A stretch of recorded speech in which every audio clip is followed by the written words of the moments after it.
Dear students, आज का हमारा टॉपिक है definition and difference between mass and weight. Mass, weight, quantity of matter possessed by a body is called mass। यानी किसी object या body में जितनी मिकदार की मैटर होगी उसी मिकदार मैटर को हम मास कहते हैं। मैटर हर वो शे को कहते हैं जो जगह गिरती हो और वजन रखती हो। मैटर की मजीद 3 अकसाम हैं, यानी सॉलिड, लिक्विड, गैस। अब वेट की तरफ आते हैं। Weight of the body is equal to the force with which earth attracts it.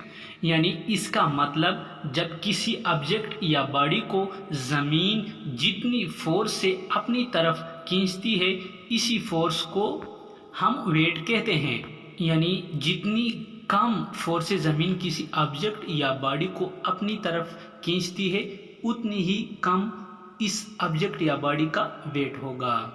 और इसी तरह जब ज़मीन किसी ऑब्जेक्ट या बॉडी को जितनी ज़्यादा फोर्स से खींचता है, उतना ही इस ऑब्जेक्ट या बॉडी का ज़्यादा वेट होगा।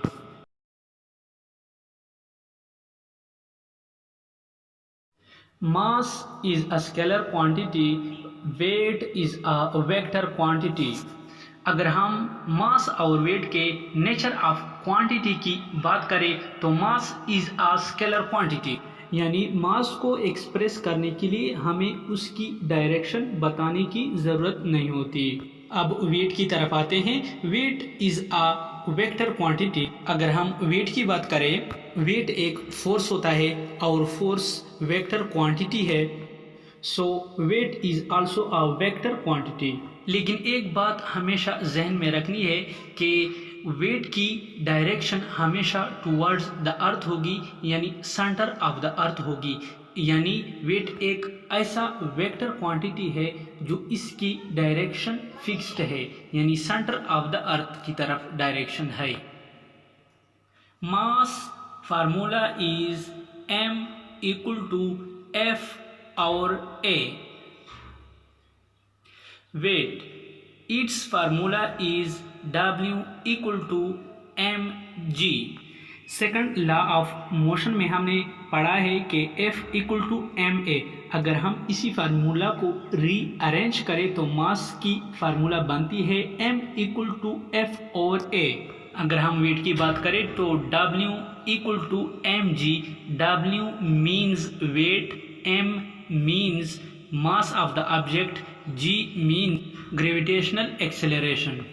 mass SI unit is kilogram kg। weight unit is Newton। यानी मास का SI यूनिट किलोग्राम है, kg है। डेली लाइफ में जब हम अपना वेट बता रहे होते हैं 64, 74, 78, ये हमारा वेट नहीं होता है, ये हमारा मास होता है। यानी मास की यूनिट किलोग्राम है, वेट की यूनिट किलोग्राम नहीं। तो जितनी भी चीज़ें हम केजी में एक्सप्रेस करते हैं तो वो इसका मास होता है, वेट नहीं होता है। Weight SI unit is newton. ये वेट का SI यूनिट न्यूटन क्यों है? हमने पहले डिस्कस किया कि वेट इज़ अ फोर्स और फोर्स का यूनिट न्यूटन है। तो जब भी हम वेट को मेजर करते हैं तो इसका यूनिट न्यूटन इस्तेमाल करेंगे। मास वैल्यू इज कांस्टेंट एवरीवेयर। हमने डिफिनीशन ऑफ मास में पढ़ा है कि mass is the quantity of matter, यानी किसी भी ऑब्जेक्ट या बॉडी का लोकेशन या पोजीशन चेंज करने से इसके मास में कोई भी तब्दीली नहीं आती। इसका वैल्यू हमेशा कांस्टेंट रहेगा। इसकी वैल्यू हमेशा कांस्टेंट होगी, चाहे हम इसका मैटर ज़मीन पर करें या स्पेस में।